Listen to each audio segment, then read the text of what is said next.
You ever had one of those moments where you look out your window, see a drone buzzing over your land, and realize, yep, someone's picked the wrong guy to mess with? That's where this story starts. Not exactly the American dream. Unless your dream involves a 40-acre chunk of Colorado wilderness, a rundown cabin, and one angry HOA president hellbent on declaring war. Well, strap in, because if you've ever wondered what happens when stubborn meets stubborn, you're about to find out. I didn't come out here for drama. Hell no. I bought this mountain slice because the city was squeezing the life out of me. Traffic, rules, idiots telling me how to live.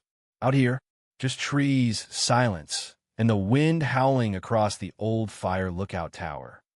That first summer, I fixed up the place myself. Got solar panels running, rigged rain barrels, set up a web of cameras around the property. Not because I was paranoid, but because, let's be real, old habits die hard. Years in military intel teach you that you don't wait for trouble to knock. You watch for it. So I'm out on the porch one morning, mug in hand, admiring the quiet. And here comes trouble, driving a black SUV slow enough to chew every rock in my driveway. Out pops this guy in a gray suit. Hair so perfect it probably had its own insurance policy. Clipboard. Shiny shoes. Walks right up, doesn't even say hello. I'm with the Aspen Hollow Summit Homeowners Association. Like he's Moses, and I'm about to get the new commandments. Your cameras, your antennas, all of this. It's a violation of community aesthetics. You'll need to take them down within 72 hours. I almost spit out my coffee. Buddy, you're standing on private land. This is my mountain, not your backyard barbecue. Unless you've got a court order, there's the gate. Don't trip on the gravel. He stood there, jaw clenched, muttered about non-compliance, then stalked off, phone to his ear. I watch him go, knowing damn well this was just the opening shot. The next day, it's the county sheriff. Different vibe. A deputy, hand on his belt, trying to look casual. We got a complaint about surveillance equipment, maybe a privacy violation. I show him my deed, walk him around. Every camera is on my land. None face their development. He shrugs, says he'll file it as a non-issue. But you might want to expect more calls from him. We both know this isn't about privacy. This is about power. And then, then comes the queen herself. Platinum blonde bob, sunglasses, white SUV glinting like a spaceship. Karen Rivers. She steps out like she's inspecting her domain, sniffs the air, and says, "We need to talk about your military compound." I grin. "Lady, that's a cabin with a couple of cameras. You got a problem? Take it up with the view." She starts lecturing about visual standards, harmony, intimidating the community. "Your community ends at my fence," I tell her. She says, "We'll see about that," and drives off, tires kicking up enough dust to choke a bear. That night, I find a letter tucked under my truck's wiper. Official looking, but not from any authority that matters. It's just more HOA drama, threatening fines if I don't restore the scenic integrity of the mountain. I toss it straight into my burn barrel and go split firewood. Not a second of my time wasted. Except the next afternoon, I notice a black drone hovering above the trees, probably piloted by someone hiding in their fancy house below. I fire a flare, not at it, just close enough to say, "I see you." It zips back where it came from. Later, checking the footage, I confirm it. Launched straight out of Aspen Hollow. So I call up Rebecca, my lawyer. Property rights specialist. She laughs. "They're the ones in violation, Matt. Start documenting. If they want to fight, we'll give them one." Sure enough, the letters keep coming. Volunteers with shiny hair and new shoes try to hand me notices about my roof color or the public hazard posed by my lookout tower's glare. I start collecting every scrap of paper, snapping photos, tucking it all away. And for every notice they send, I mail back a high-res print of their drone on my property, copies to the sheriff, just to make the point. Unregistered aerial surveillance is illegal. Consider this your warning. And for a while, just ramps up. Karen starts prowling by my driveway, pretending to admire wildflowers. "People feel unsafe with all your equipment," she tells me. I tell her, if they're on my land, maybe they should feel unsafe. She glares, storms off, phone glued to her hand. I get it now. It's not about cameras. It's about control. And if there's one thing I can't stand, It's someone trying to control me. Then, one night, one of my cameras cuts out. Just gone clean, precise. Not an accident. I grab a flashlight, gear up, and follow the trail. Fresh tire tracks where none should be. Next morning, I check the logs, two figures, tools in hand, disabling my equipment. I call the sheriff. He's bored, asks if I have clear faces. No, but I've got tracks, logs, broken hardware. File a report, he says. So I do, knowing it'll take more than that to stop them. You know that itch in your spine, like you're back in hostile territory, and someone's about to cross the line? That's how I felt. I spent the next 48 hours beefing up security, overlapping thermal cameras, floodlights that snap on like prison yard spotlights, trail cams hidden in the brush. Everything backed up to the cloud. I wanted them to try again, because next time, I'd be ready. And sure enough, next time comes fast.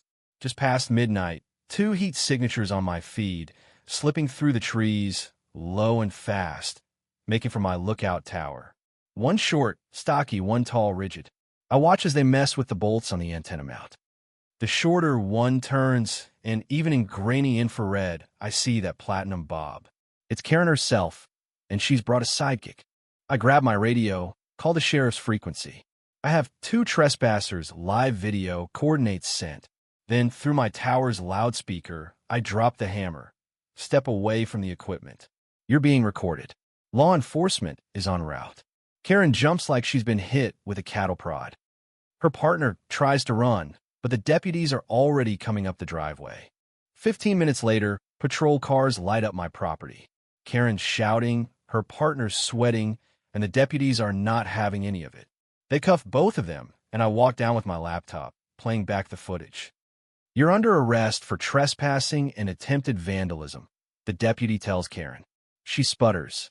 I'm the HOA president. We have rules. I just smile. Your rules don't mean a damn thing up here. Watching those patrol cars disappear down the mountain, Karen in the back seat, I feel, what's the word? Vindicated, but also tired. Because I know she won't quit. People like her, they never quit. They just get meaner. Rebecca, my lawyer, calls the next morning, voice practically humming. This is textbook harassment, Matt. We're pressing charges. And by the way, the FCC's interested. Your tower's protected infrastructure. They tamper with it. That's federal. Now the tables are turning. I call in a favor from an old friend in Intel, just to see what the HOA's been up to. Turns out, Karen's been bullying people for years, threatening lawsuits over everything from Christmas lights to grass height. I build a dossier, every letter, drone flight complaint. We're ready to go nuclear, civil, and criminal. But the HOA isn't done. They countersue. Their lawyer accuses me of creating a hostile environment, illegally recording residents, and, my favorite, ruining the visual harmony of Aspen Hollow. I laugh, so hard I almost pull something. Rebecca snorts. Their case is weak. Let's bury them.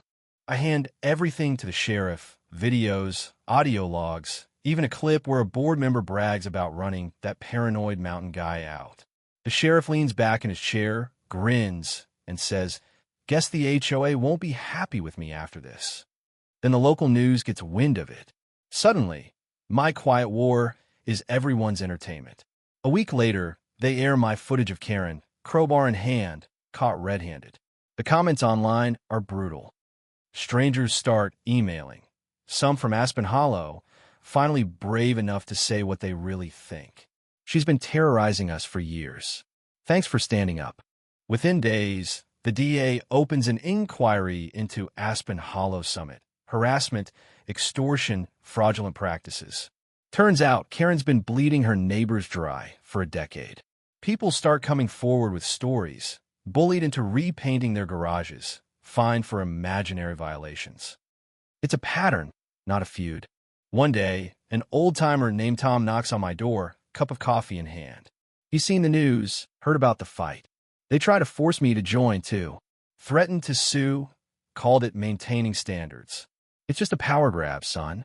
You're the first one who didn't blink. That stuck with me. Maybe I started this for me, but now it's bigger. When our case finally hits the courthouse, it's chaos. Karen, dressed to the nines, glaring at me like she can set me on fire with her eyes. Her lawyer tries to paint me as a nutcase with too much hardware and not enough sense. Rebecca calmly unspools everything. Video after video, fake notices, audio of their board members plotting against me. When she's done, Karen's lawyer looks like he's aged 10 years. The verdict comes quick, guilty on all counts. Harassment, defamation, trespass. Karen's personally liable for attempted property damage. The judge orders them to pay me $410,000. I barely hear the number. I'm watching Karen, watching her realize the game's up. The check arrives 3 weeks later. I invest every cent back into my land. Reinforced fence, military-grade cameras, new communications gear. Not that I expect more trouble, but I'm not dumb enough to relax, either. Aspen Hollow's HOA collapses under the weight of lawsuits and investigations. Karen? Last I heard, she's trying to sell her house. No takers. Reputation's a hard thing to scrub off. One day, a couple from Aspen Hollow stops by, Paul and Linda. Thank you, they say. Karen's been running us like a dictatorship. You broke the spell. We drink coffee on the porch, watch the valley shimmer under the sunset, and for the first time since this all started, I feel like I belong here. When it's all said and done, I hang a plaque on my gate. This land has no HOA and never will. Underneath, a warning. You're on camera, and also on the wrong property. It's not about being unfriendly. It's about boundaries, respect, freedom, and not letting anyone bully you out of your own life. And I guess that's a lesson, right? The world's full of Karens. People who will test your limits, who'll try to bend you with rules that don't belong to you. Don't roll over. Document everything. Never let anyone convince you they own what you paid for with your sweat and your hope. If you don't stand your ground, who will? So let me ask you, where's the line for you? At what point does standing up for yourself become worth more than peace and quiet? Ever had to take on a bully, an HOA, a boss, or a neighbor just to claim what's yours? Tell me, because in the end, justice, real justice, doesn't just show up. Sometimes you got to drag it up the mountain yourself.